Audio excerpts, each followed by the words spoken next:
Assalamualaikum warahmatullahi wabarakatuh. Perkenalkan, nama saya Dwi Putri Aulia dengan NIM 202021435527. Saya dari Prodi PGSD kelas 4N. Di sini saya akan menjelaskan materi sebagai tugas mata kuliah kepramukaan dengan dosen pengampu yang terhormat Bapak Dr. Haji Hendra Wijaya, Sarjana Agama Magister Pendidikan Islam. Baiklah, materi yang pertama yaitu A. Kiasan dasar. Kiasan dasar adalah alam pikiran yang mengandung kiasan atau gambaran sesuatu yang disanjung dan didambakan. Kiasan dasar dalam gerakan pramuka diambil dari romantika sejarah perjuangan bangsa Indonesia. Oleh karena itu, kiasan ini mengambil hal-hal yang terkait dengan sejarah perjuangan bangsa Indonesia, baik pada masa lalu maupun perjuangan pembangunan pada masa sekarang. Kiasan dasar ini juga difungsikan untuk menumbuhkan rasa cinta tanah air karena dilaksanakan berdasarkan sejarah dan budaya bangsa Indonesia. Kemudian, 1. Romantika perjuangan bangsa Indonesia pada masa lalu. Perjuangan bangsa Indonesia masih bersifat kedaerahan, sehingga mengalami banyak kegagalan dan secara bergantian, negara kita dapat dijajah oleh bangsa asing. Perjuangan dan pemberontakan bangsa Indonesia muncul di mana-mana, tetapi hasilnya percuma saja karena belum adanya persatuan dan kesatuan bangsa. Kemudian yang kedua yaitu kiasan dasar pramuka dari romantika perjuangan. Bangsa romantika sejarah perjuangan bangsa Indonesia telah mendasari kepramukaan di Indonesia, termasuk dalam penggunaan berbagai istilah di kepramukaan. Kemudian yang B yaitu sistem dan metode kesukarelaan, janji dan ketentuan moral. Poin yang pertama yaitu kesukarelaan. Prinsip kesukarelaan adalah salah satu dari prinsip-prinsip dasar metodik pendidikan kepramukaan menurut ketentuan anggaran dasar dan anggaran rumah gerakan pramuka. Kesukarelaan merupakan sikap laku atau perbuatan yang bukan karena paksa atau tekanan-tekanan yang dilandaskan pada sifat-sifat A. Ketulusan hati, B. Tanpa pamrih, C. Mengutamakan kewajiban daripada hak, D. Pengabdian, E. Tanggung jawab. Poin yang kedua yaitu janji dan ketentuan moral. Yang pertama yaitu A. Pengertian janji dan ketentuan moral. Kode kehormatan pramuka yang terdiri atas janji yang disebut Satya Pramuka dan ketentuan moral yang disebut Dharma Pramuka. Satya Pramuka diucapkan secara sukarela oleh calon anggota atau pengurus gerakan pramuka dikala peresmian menjadi anggota atau pengurus.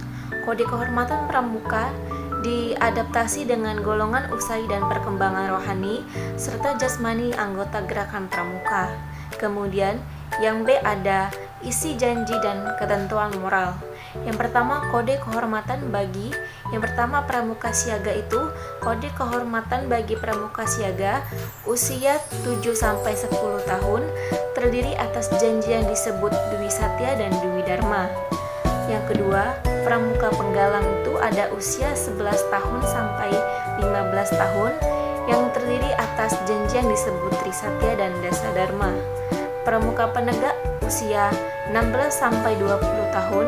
Kode kehormatan penegak itu sama menyerupai instruksi kehormatan pramuka penggalang. Perbedaannya itu terletak pada janji Trisatya. Kemudian, pramuka pandega, yaitu kode kehormatan pramuka pandega usia 21 tahun sampai 25 tahun atau sekolah tinggi-tinggi. Kode kehormatan pandega sama menyerupai instruksi kehormatan pramuka penegak. Kemudian C. Sistem bergu dan tanda kecakapan. Yang pertama sistem bergu. A. Pengertian sistem bergu. Sistem bergu adalah salah satu prinsip dasar metodik pendidikan kepramuka. Banyak hal yang sanggup dikerjakan dengan gampang dengan adanya sistem bergu ini. Karena itu, perlu kita ketahui bahwa telah dilaksanakan dalam satuan pramuka. Pengertian regu dalam sistem bergu adalah kelompok kecil yang terdiri atas 5 hingga 10 anggota. B. Manfaat sistem bergu. Yang pertama untuk mempermudah menggerakkan akseptor didik. Yang kedua, mempermudah pengawasan dan pengamatan. Yang ketiga, mempermudah perkembangan langsung akseptor didik. Dan yang C, pembentukan regu-regu. Regu tetap, misalnya Barung Siaga, Regu Penggalang, dan Sanggap Penegak dalam satuan di gugus depan. Yang kedua, regu tidak tetap, yaitu kelompok yang dibentuk untuk sementara waktu. Contohnya, untuk permainan, untuk melaksanakan kiprah tertentu. Kemudian D. Tanda kecakapan umum. Tanda kecakapan umum atau yang sering kita sebut dengan TKU dalam gerakan pramuka adalah gejala yang dikenakan pada pakaian pramuka sebagai tanda kecakapan, keterampilan, ketangkasan, kemampuan, keperilaku, dan perjuangan pramuka dalam bidang tertentu sesuai dengan golongan usianya. Tanda kecakapan terdiri dari 3 macam, yaitu A. Tanda kecakapan umum, yaitu tanda yang didapatkan pramuka sesudah seseorang pramuka menuntaskan syarat-syarat kecakapan umum atau SKU dan dilantik pada tingkat SKU tertentu. B. Tanda kecakapan khusus, yaitu adalah tanda yang diperoleh sesudah seorang anggota pramuka menuntaskan syarat-syarat kecakapan khusus atau SKK. Yang C. Tanda kecakapan Garuda. Tanda pramuka Garuda adalah tanda kecakapan tertinggi yang diberikan pada akseptor didik yang telah memenuhi syarat pramuka Garuda atau SPG. Kemudian E. Permainan pendidikan. Yang pertama ada pesan rahasia. Semua akseptor berbaris dan pembina memberikan pesannya. Setelah pembina selesai memberikan pesannya, kemudian akseptor harus menyebutkan kembali apa yang disampaikan oleh pembina tadi. Pesan yang terkandung di dalamnya bisa nama-nama benda, binatang, orang, dan lain sebagainya. Kedua, permainan isi ruangan. Setiap pramuka diperintahkan masuk ke dalam suatu ruangan secara bergantian dan memberi waktu selama setengah menit atau 30 detik untuk setiap permainan. Kemudian sesudah itu, setiap akseptor harus menuliskan sebanyak-banyaknya barang yang dilihat. Permainan ini untuk melatih daya ingat. Yang ketiga, bau dan harum. Pembina bisa menyediakan beberapa macam benda yang mempunyai amis menyerupai makanan, bumbu, obat-obatan, atau parfum, dan sebagainya.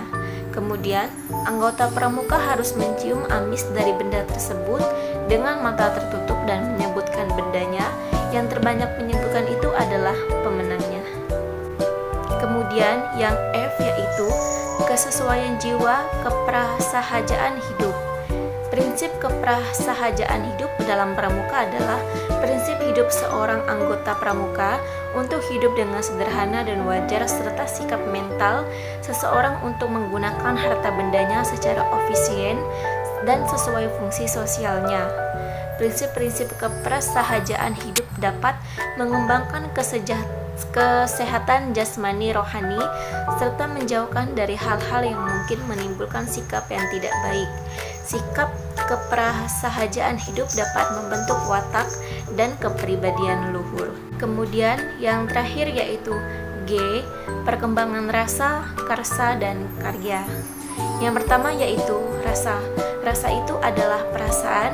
Yang kedua karsa. Karsa itu adalah niat atau kemauan. Yang ketiga ada karya. Karya itu perbuatan yang membuahkan hasil. Baiklah, demikianlah materi yang saya sampaikan. Saya akhiri. Wassalamualaikum warahmatullahi wabarakatuh.